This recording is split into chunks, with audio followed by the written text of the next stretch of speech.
بابا فرید کی ایک زندہ کرامت بتا دوں. میں کرامت وہی سناؤں گا جس کو ہر کوئی دیکھ بھی سکتا ہے اور محسوس بھی کر سکتا ہے. میں کرامت آپ کے آگے وہ رکھوں گا جس کو کوئی بھی دیکھ سکتا ہے. آج بھی آپ جا کے اس کرامت کو ابھی دیکھ سکتے ہیں. ایک زندہ کرامت بتاؤں بابا فرید کی, ایک زندہ کرامت بتاؤں داتا علی حجویری کی, ایک زندہ کرامت بتاؤں حافظ عبد الکریم رحمت اللہ علیہ کی, ایک زندہ کرامت بتاؤں غوث اعظم کی, مجدد الفسانی کی, بہاؤالدین نقشبند کی. ان کی زندہ کرامت یہ ہے, بابا فرید نے خود تو ساری زندگی اللہ کا ذکر کیا, خود زندگی میں تو لوگوں کو اللہ کا ذکر کرایا. آج بھی ان کی قبر ذکر الہی کی تبلیغ کر رہی ہے. آج ان کی قبریں بھی ذکر الہی کی تبلیغ کر رہی ہیں. بڑے بڑے مدارس ہیں, بڑے بڑے مراکز ہیں, سب کی خدمات اپنی جگہ معتبر ہیں اور قابل قبول ہیں اور قابل تحسین ہیں. لیکن ذرا بابا فرید کی قبر پہ رات کے اس پہر میں چلے جاؤ, رات کے اس پہر میں بابا فرید کے مزار پہ جاؤ, تمہیں بڑے سے بڑے مرکز میں اتنے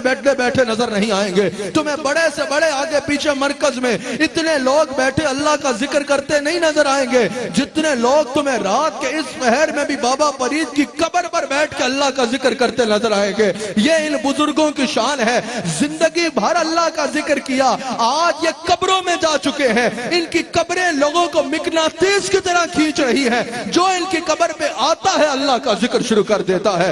جاؤ نا بابا فرید کے مزار پہ. یاد رکھنا, جاہلوں کو دیکھ کے فیصلہ نہ کرنا. ہمارے پہ بات کرو تو ہمارے جاہلوں کو دیکھ کے نہ کرنا, ہمارے اہل علم لوگوں کو دیکھ کے کرنا, ہمارے پڑھے لکھے لوگوں کو دیکھ کے کرنا, ہمارے صحیح العقیدہ لوگوں کو دیکھ کے کرنا. جاہل ہر جگہ ہوتے ہیں اور اپنے کاموں میں مصروف ہوتے ہیں. آؤ نا ذرا بابا فرید کے مزار پہ, اس وقت چلو بابا فرید کے مزار پہ, اس وقت چلو داتا علی حجویری کے مزار پہ. وہاں کیا ہو رہا ہوگا, قبر کی ایک جانب بیٹھ کے کوئی ذکر کر رہا ہوگا, دوسری جانب بیٹھ کے کوئی قرآن پڑھ رہا ہوگا, اس طرف بیٹھ کے کوئی قبر سے نہیں اللہ سے دعا کر رہا ہوگا, اللہ سے دعا کر رہا ہوگا. تو پتا چلا ان بزرگوں کی یہ شان ہے, دنیا سے جا چکے ہیں لیکن آج بھی اپنی قبروں پہ لوگوں کو بلا کے اللہ کا ذکر کروا رہے ہیں, اللہ کا ذکر کروا رہے ہیں. یاد رکھنا یہ ان اولیاء کی شان ہے. پھر حضرت بابا فرید نے اسی ذکر و فکر کے ذریعے, اسی عبادت و ریاضت کے ذریعے, اسی علم اور اس پہ علم پہ عمل کے ذریعے اللہ کا قرب پایا,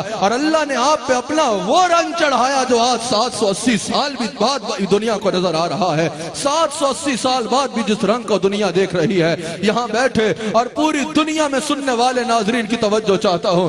مفسرین نے کہا اے دین اللہ, اس سے مراد اللہ کا دین ہے. پھر الزموا دین اللہ, اس سے مراد یہ ہے کہ اللہ کے دین کو تھام لو, اللہ کے دین کے ساتھ مضبوطی کے ساتھ جڑ جاؤ. آج ہم بابا فرید سے محبت کیوں کرتے ہیں؟ کوئی دنیاوی رشتہ ہے؟ ابے دنیاوی رشتہ تو علامہ فیصل صاحب نے اپنے پردادا کی قبر نہیں دیکھی ہوگی, فاروق میروی صاحب نے اپنے پردادا کی قبر نہیں دیکھی ہوگی. دنیاوی رشتہ تو 3 پشتیں پیچھے بھی جا کے انسان وہاں جانا ضروری نہیں سمجھتا, انسان وہاں جانا کوئی خطا ضروری نہیں سمجھتا. 780 سال پرانے بزرگ کے ساتھ ایسی محبت کہ اس دور میں بھی لوگ دور دور سے چلے آتے ہیں. اس دور میں جب 2 وقت کی روٹی کھانا لوگوں کے لیے مشکل ہو گیا ہوا ہے, 2 وقت کی روٹی پکانا لوگوں کے لیے گھروں میں مشکل ہوا ہے, اس مہنگائی کے دور میں بھی لوگ دور دور سے سفر کر کے بابا فرید کے مزار پہ آتے ہیں. آخر یہ کون سا رشتہ ہے؟ آخر اس محبت کی بنیاد کیا ہے؟ آخر اس محبت کی وجہ کیا ہے؟ اس محبت کی وجہ فقط یہ ہے کہ یہ اللہ کے دین کو تھامے ہوئے تھے, انہوں نے اللہ کے دین کو تھام لیا. یاد رکھنا یہ کروڑوں لوگ جو تمہیں بابا فرید کے مزار پہ آتے نظر آتے ہیں, سال بھر جو تمہیں کروڑوں لوگ بابا فرید سے محبت کرتے نظر آتے ہیں, بابا فرید کے مزار پہ جو جمگٹے آپ کو مخلوق کے نظر آتے ہیں, یہ کون لوگ ہیں؟ کوئی بھی صحیح العقیدہ سنی یہاں شرک کرنے نہیں آتا. اگر کوئی شرک کرنے آتا ہے تو وہ گمراہ ہوگا, وہ مشرک ہوگا. لیکن شرک کی تعریف آپ کی من پسند نہیں ہوگی. شرک کی تعریف وہ ہوگی جو ہمارے بزرگوں نے قرآن و حدیث کی روشنی میں بتائی ہے. کوئی بھی صحیح العقیدہ سنی یہاں شرک کرنے نہیں آتا. جو صحیح العقیدہ سنی یہاں آتا ہے اس لیے آتا ہے کہ یہ وہ اللہ کا بندہ ہے جس نے لاکھوں لوگوں کو شرک سے پاک کیا ہے, لاکھوں لوگوں کو اللہ کے دین میں داخل کیا ہے. ارے بھائی یہ جو اتنی مخلوق تمہیں یہاں نظر آتی ہے, اس کی وجہ یہی ہے کہ یہ اللہ کا دین کے ساتھ جڑے, انہوں نے اللہ کی محبت کو دل میں بسایا, انہوں نے لاکھوں لوگوں کو اللہ سے جوڑا. اب لوگوں کے دلوں میں ان کی محبت اللہ ڈال رہا ہے. ان الذین آمنوا وعملوا الصالحات سیجعل لهم الرحمن ودا کی تفسیر میں علامہ ابن کثیر نے حضرت حرم بن حبان کا قول نقل کیا. حضرت حرم بن حبان کہتے ہیں, حافظ ابن کثیر نقل کر رہے ہیں کہ جو اللہ کی طرف صدق کے دل سے جھکتا ہے نا، اللہ اپنے بندوں کے دلوں کو اس کی طرف جھکا دیتا ہے۔ بابا فرید صدق کے دل سے اللہ کے آگے جھکے، اب مخلوق کا دلوں کو ان کی طرف کون جھکا رہا ہے؟ اللہ جھکوا رہا ہے۔ اب یہاں لوگ آتے ہیں، بابا فرید کے مزار پہ آ گئے، بابا فرید کے مزار پہ آ کے کہتے ہیں بھئی ماشاءاللہ اللہ ہو رہا ہے،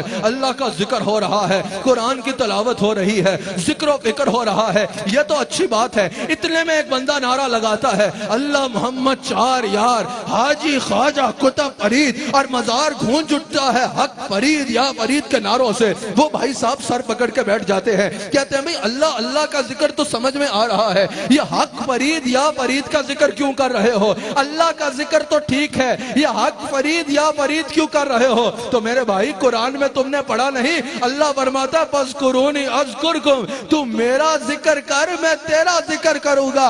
بابا فرید نے ساری زندگی اللہ اللہ کی، اب فرید فرید اللہ کروا رہا ہے، اب بابا فرید کے نعرے اللہ لگوا رہا ہے، اب بابا فرید کا ذکر اللہ کروا رہا ہے۔ میں نے کہا نا ایویں ہی نہیں فرید فرید ہوندی، ایسے ہی نہیں ہر طرح بابا فرید کا ذکر ہو رہا، ایسے ہی نہیں دنیا کے چار جانب تم کہیں بھی کسی کونے میں چلے جاؤ، چار دانگی عالم میں تمہیں حق فرید یا فرید کی صدائیں سنائی دیں گی۔ حضرت بابا فرید رحمت اللہ تعالی علیہ نے اللہ کے دین کو تھاما، اللہ کے دین کو تھام لیا، دل میں اللہ کی محبت کا بسایا۔ اب اپنی مخلوق کے دل میں ان کی محبت اللہ ڈال رہا ہے، اللہ ڈال رہا ہے۔ اور اگر تم بھی یہ مقام چاہتے ہو، حضرت بابا فرید کا مقام، حضرت بابا فرید کا رتبہ، حضرت بابا فرید کی شان ہسٹری نہیں ہے کہ بس اس کو پڑھ کے واہ واہ کر دو۔ تم نے بھی اس منزل پہ چلنا ہے، تم نے بھی اللہ کا ولی بننا ہے، تم نے بھی اللہ کا مقرب بننا ہے، تم نے بھی اللہ کی معرفت حاصل کرنی ہے۔ اور یہ ممکن کیسے ہوگا؟ اللہ کے دین کا مضبوطی سے تھام لو، صبغۃ اللہ، تم پہ اللہ کا رنگ چڑھ جائے گا۔